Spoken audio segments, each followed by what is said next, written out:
कि यो veg spring role है तपाईँहरू पनि पक्कै पनि घरमा बनाएर खान सक्नुहुनेछ। मैले यो पक्कै पनि तपाईँहरूको माझमा राखिसकेँ है, हेर्नु होला कसरी बनाउने भेज स्प्रिङ रोल भन्नुहुन्छ नि, पट्टा कसरी निकाल्ने के गर्ने भन्ने कुराहरू तपाईँलाई यहाँभित्र छ, भित्र गएर हेर्नु सक्नुहुन्छ तपाईँहरूले।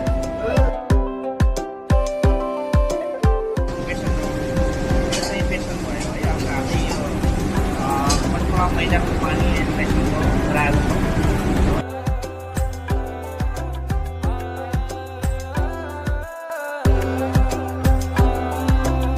हाम्रो भेज स्प्रिङ रोल तयार भयो।